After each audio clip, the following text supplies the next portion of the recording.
Assalamualaikum warahmatullahi wabarakatuh. Perkenalkan, nama saya Tiara Bima Agustin dari kelas 1B Prodi Fikih PAUD. Ingin mempresentasikan hasil PPT saya, yaitu dengan judul Pembelajaran dan Proses Kognitif. Baiklah, di sini pengertian teori belajar kognitif. Kognitif berasal dari bahasa Inggris yang bermakna mengerti atau pengertian. Diartikan secara luas bahwasanya kognisi adalah perolehan pengetahuan, penataan, dan penggunaannya. Dan secara umumnya adalah kemampuan intelektual yang terdiri dari beberapa tahap, mulai dari pengetahuan, pemahaman, penerapan, sintesis, sampai dengan evaluasi. Teori belajar kognitif adalah teori yang menjelaskan proses pemikiran dan perbedaan kondisi mental serta pengaruh faktor internal dan eksternal dalam menghasilkan belajarnya seorang individu. Apabila proses kognitif bekerja normal, maka perolehnya informasi dan penyimpanan pengetahuan akan bekerja dengan baik. Namun, apabila proses kognitif berjalan dengan tidak sebagaimana semestinya, maka terjadilah masalah dalam pembelajaran tersebut. Prinsip-prinsip teori belajar kognitif itu ada 11, yang mana pada umumnya prinsip teori kognitif antara lain yaitu 1. Proses lebih penting daripada hasil. Itu. Dan yang kedua itu disebut juga dengan model perseptual. Yang ketiga, persepsi menentukan tingkah laku seseorang serta pemahaman terhadap situasi berhubungan dengan tujuan belajarnya. Yang keempat, perubahan persepsi merupakan proses pembelajaran yang kadang tidak nama dalam bentuk tingkah laku. Yang kelima, situasi belajar adalah materi pelajaran yang dipisah-pisah menjadi komponen-komponen kecil atau dipisah-pisah akan menghilangkan makna. Dan yang keenam, belajar adalah merupakan proses internal yang terdiri dari perolehan informasi, ingatan, pengelolaan informasi, dan aspek-aspek kejiwaan lainnya. Yang ketujuh, belajar juga merupakan aktivitas berpikir yang kompleks. Dan yang kedelapan, dalam penerapan, dalam pembelajaran teori belajar ini tampak pada tahap-tahap perkembangan. Dan yang kesembilan, keterlibatan dan keaktifan peserta didik sangat penting dalam pembelajaran. Yang kesepuluh, materi pembelajaran dan proses pembelajaran disusun dengan pola mulai dari yang sederhana sampai ke yang kompleks. Dan yang terakhir, ke-11, keberagaman individu peserta didik perlu diperhatikan karena sangat berpengaruh terhadap keberhasilan pembelajaran lainnya. Di sini terdapat para tokoh teori belajar kognitif. Jadi pelajaran teori kognitif itu ada penokoh-penokohnya gitu. Nah, yang pertama itu ada Max Reinhardt. Yaitu mereka merupakan pelopor teori Gestalt. Mereka berpendapat bahwa keseluruhan lebih bermakna daripada bagian-bagian kognisi manusia.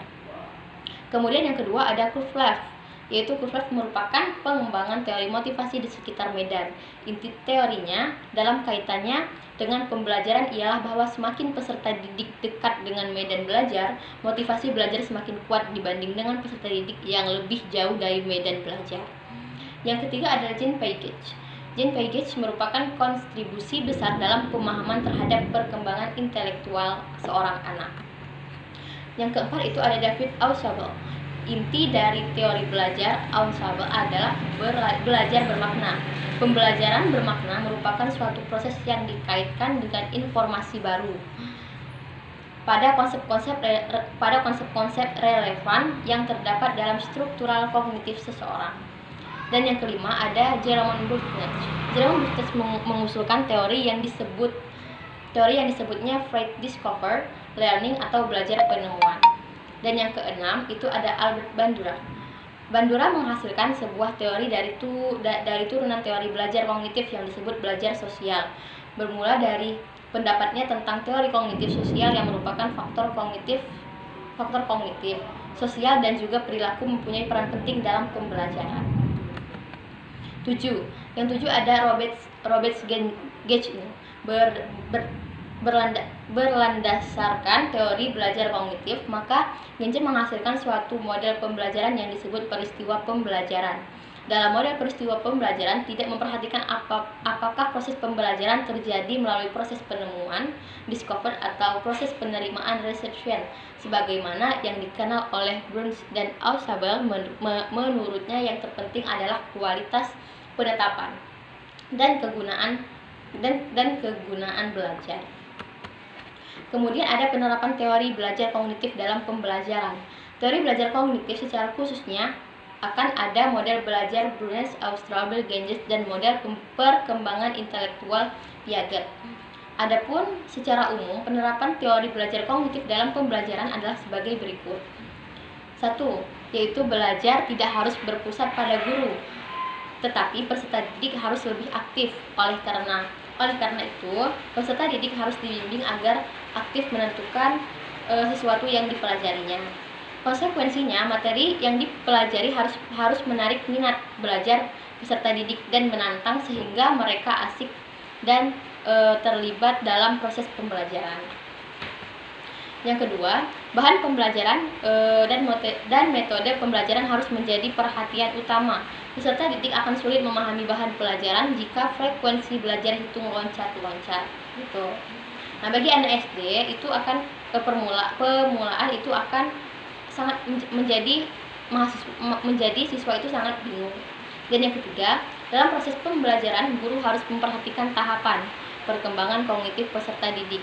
Materi dirancang sesuai dengan tahapan perkembangan kognitif itu harus merancang kemampuan berpikir mereka. Dan yang keempat itu ada belajar harus berpusat pada peserta didik dikarenakan peserta didik harus memiliki sesuatu berdasarkan dirinya sendiri. Oke, di sini ada prinsip umum teori belajar kognitif. Prinsip umum, di mana prinsip umum tersebut adalah satu, itu lebih mementingkan proses belajar daripada hasil itu tadi. Disebut model perseptual, tingkah laku, memisahkan atau membagi-bagikan, atau materi pembelajaran menjadi komponen-komponen yang kecil dan pelajaran secara terpisah. Belajar merupakan suatu proses internal yang mencakupi ingatan. Dan belajar merupakan aktivitas yang melibatkan proses berpikir. Dalam praktek pembelajaran, teori ini tampak pada tahap-tahap perkembangannya. Dalam kegiatan pembelajaran, keterlibatan siswa amat dipentingkan. Materi pembelajaran disusun dengan pola dari sederhana sampai ke pola yang ke tingkat seterusnya. Perbedaan individu siswa perlu diperhatikan karena sangat mempengaruhi keberhasilan siswa pada suatu hari. Oke, mungkin hanya sampai di sini hasil presentasi saya. Apabila saya ada kesalahan, saya mohon maaf. Kepada Allah saya mohon ampun. Wabillahi taufiq wal hidayah. Wassalamualaikum warahmatullahi wabarakatuh.